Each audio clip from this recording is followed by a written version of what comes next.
Hey guys, welcome to this week's episode of Games Like Zelda.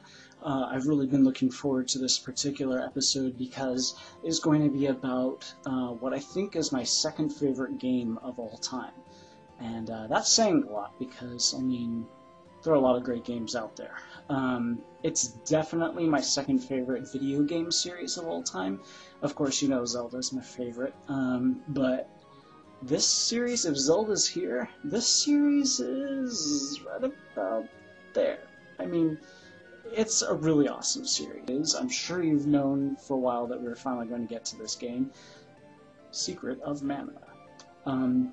Now, the reason why Secret of Mana was such an awesome game is mainly a nostalgic sort of thing. It's because at the time, back in the Super Nintendo era, sort of the pinnacle of action RPG was A Link to the Past, and no games really came close to touching that. Link to the Past had just set the bar so high with amazing music, great graphics, good story and characters, interesting items and weapons. Well, one weapon. Just how can you possibly hope to compete with that?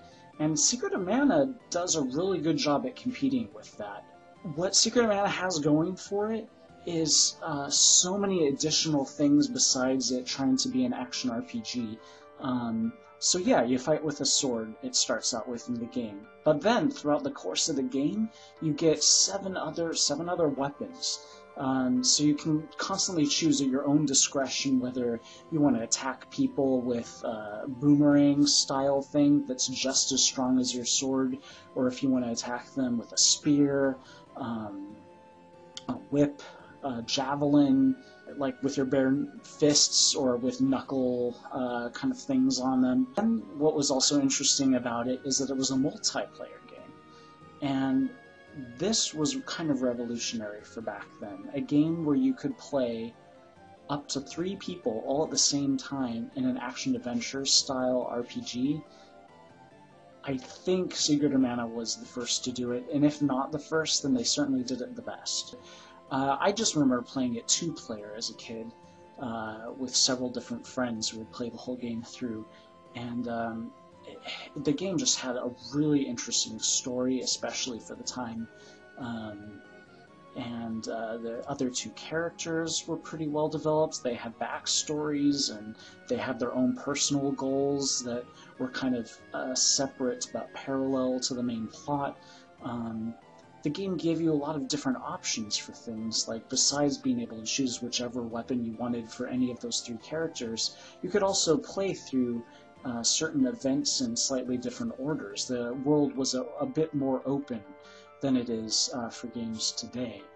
For instance, you could acquire the 2nd or 3rd character interchangeably. You could completely go off course and go and do all this other stuff, which initiates the scene, which you won't see unless you go off course. Even if you try to go back to that point, you still won't ever see that scene again, which lets you meet this one character. And it just really had a whole lot of options going on.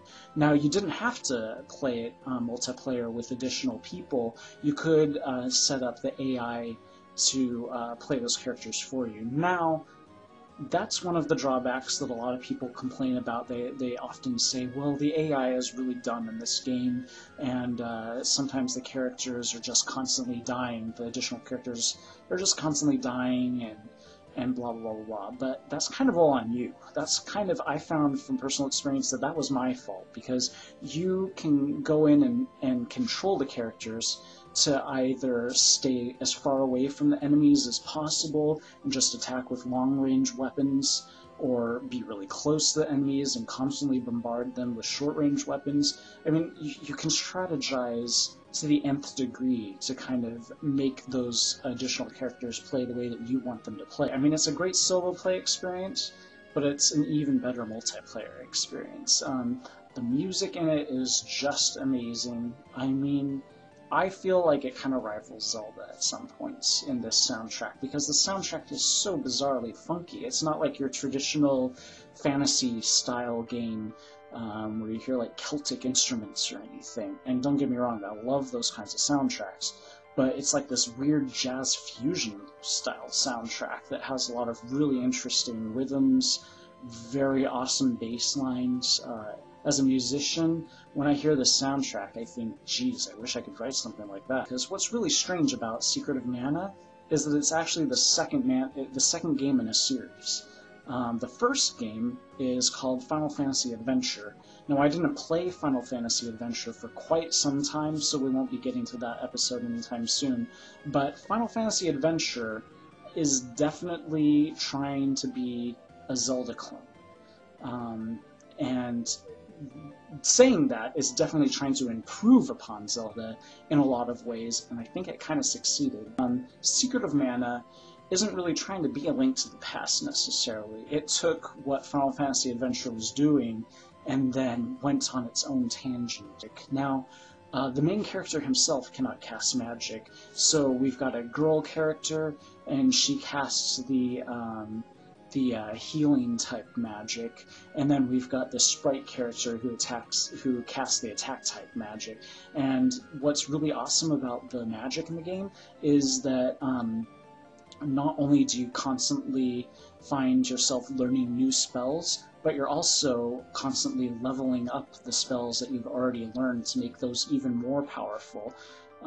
So really, a spell that you learn right at the beginning of the game can be just as helpful at the end of the game, because the more you use it, the better it becomes. The world is humongous and pretty open. A variety of types of landscapes, very magical seeming, very whimsical seeming. For those familiar with Moogles from the Final Fantasy series, you even find those here in Secret of Mana. The thing is, they did a remake of it with just a slight graphical update, so not really a remake, but more like an update for the iPad and iPhone. Now, my personal experience is I am not a fan of iPhone games because maybe it's just me, but my thumbs are covering most of the screen and it's distracting, and I need that tactile experience of actually pressing a button for me to know that I'm pressing a button. It's hard for me to maneuver a character.